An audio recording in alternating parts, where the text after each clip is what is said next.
Ladies and gentlemen, shalom.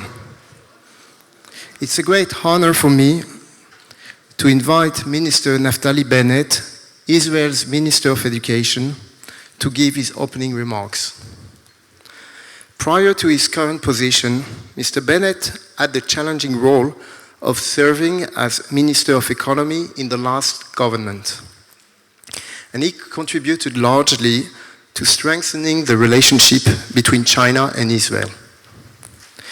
Before entering politics, Mr. Bennett was a successful entrepreneur. He created his technology company and sold it, reinforcing Israel's image as a startup nation. It's a privilege to have you here. The floor is yours, Naftali. Thank you.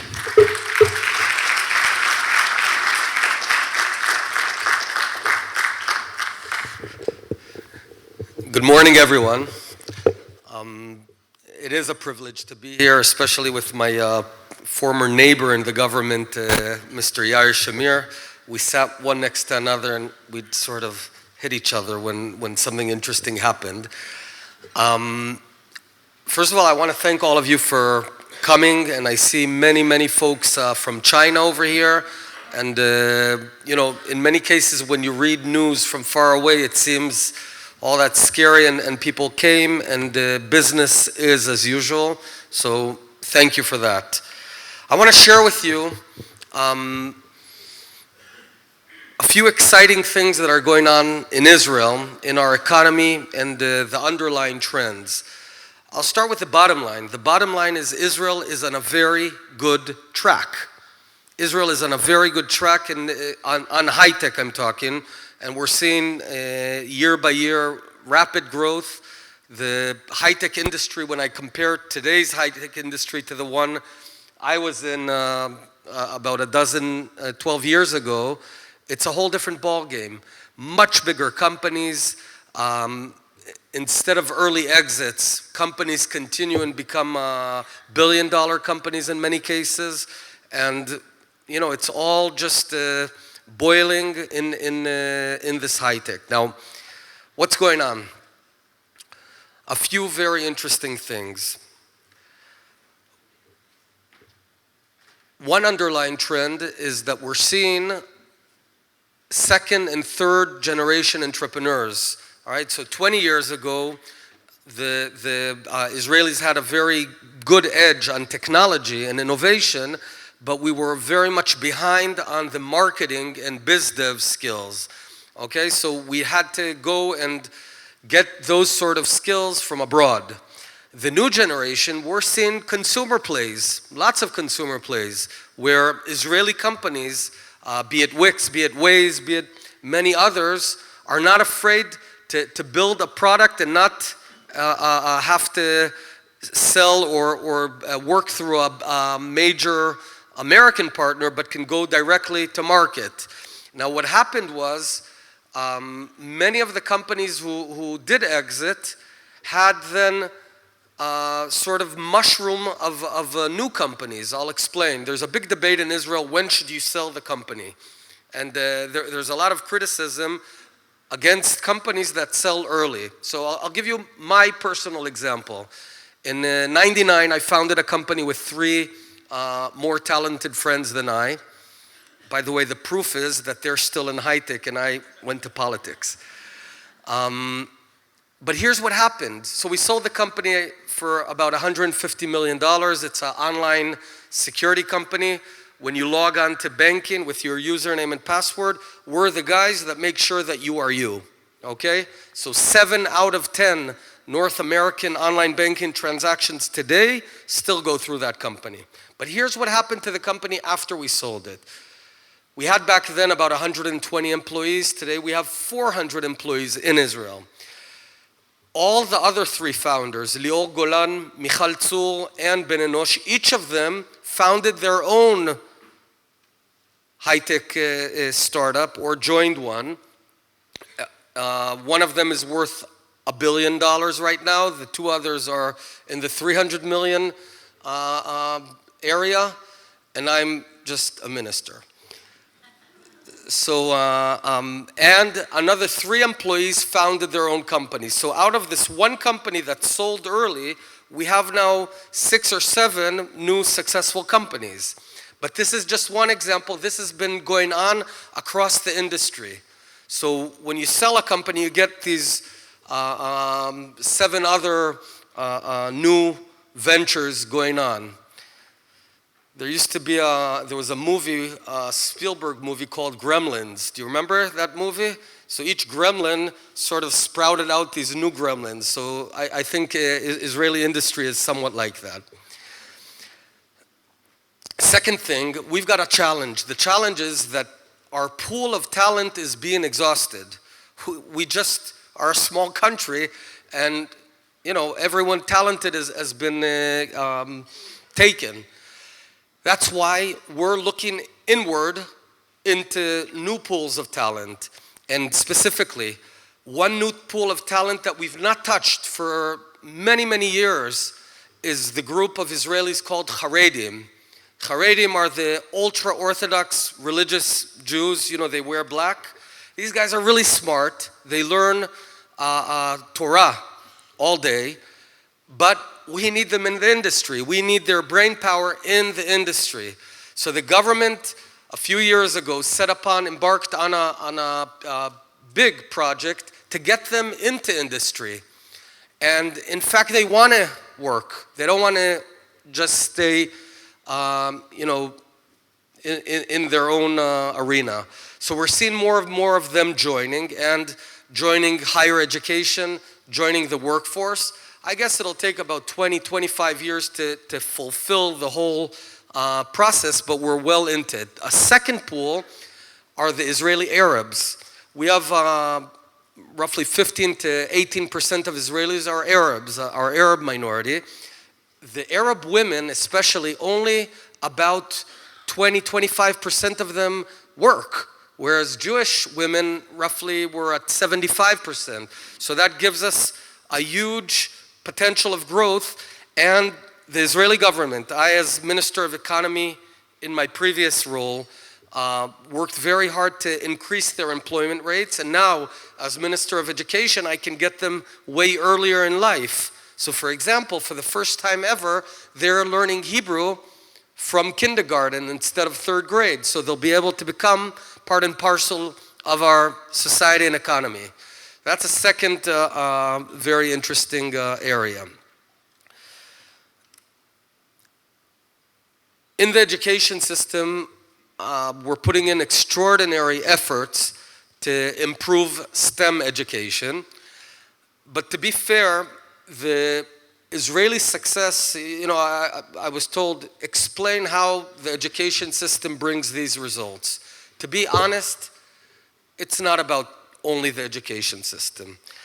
If I were to try and pinpoint what's the secret of Israel's high-tech success, I guess it would be a couple of things.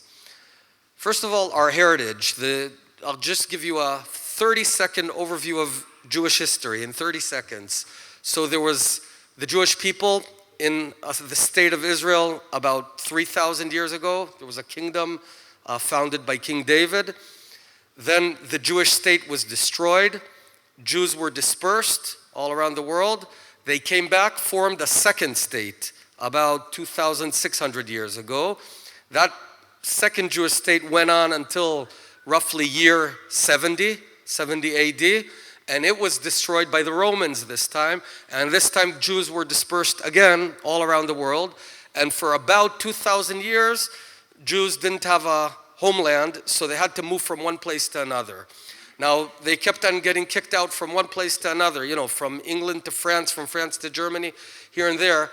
So when you know that you might be expelled from your home in an hour or in a year, where do you invest your resources? Do you invest it in land? Bad idea.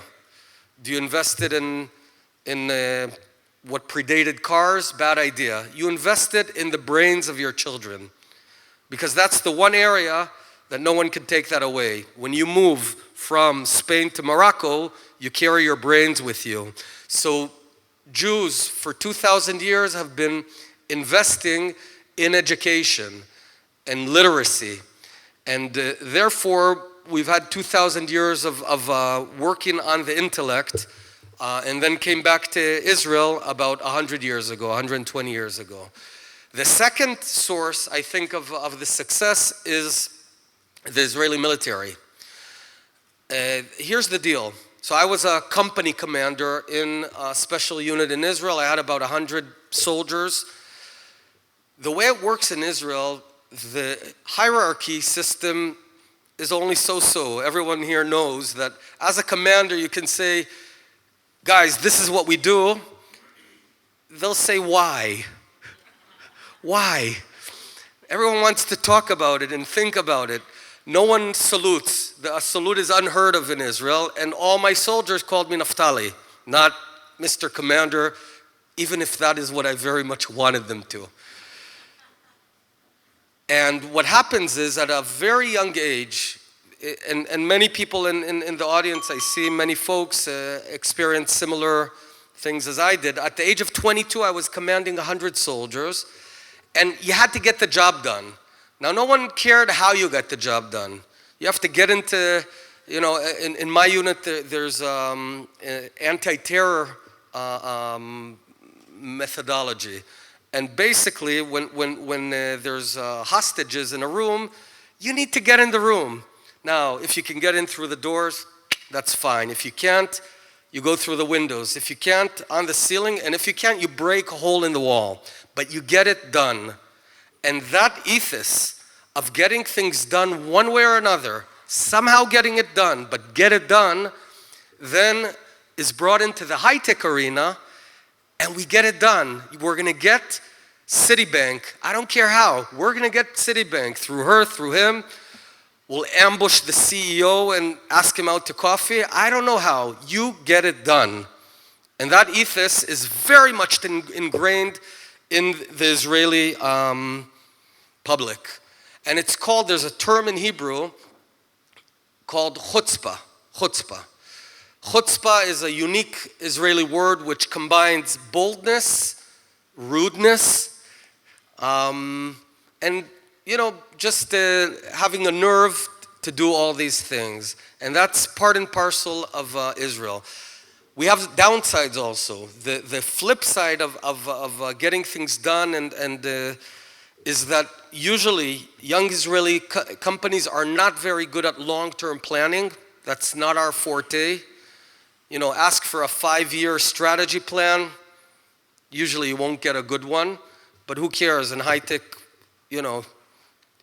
get things done today and then plan. And that's sort of where we are. So the general trend is good. I guess as coming from government, the main things that I think we need to do, especially with China, but not only, are get out of the way. Government in Israel needs to get out of the way of business and not interfere.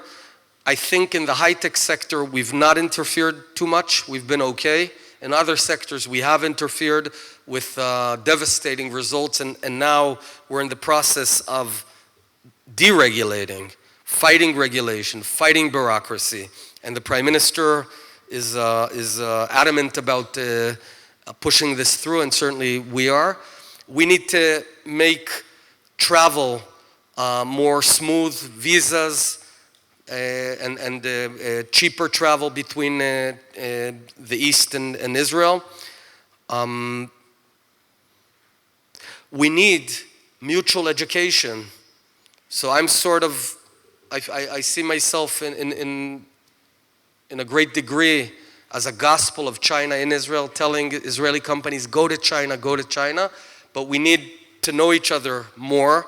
I have to admit that in the past, as a CEO of two companies, I was personally deterred from going to China because of the worry that if we get into any legal issues, would I have a smooth and quick process?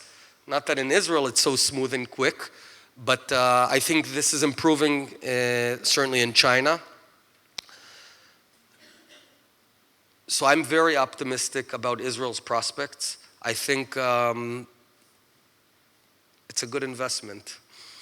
So I want to thank everyone. I want to thank my friends Yair Shamir and Mr. Kuckerman, and wish you good luck. Toda rabba. Thank you.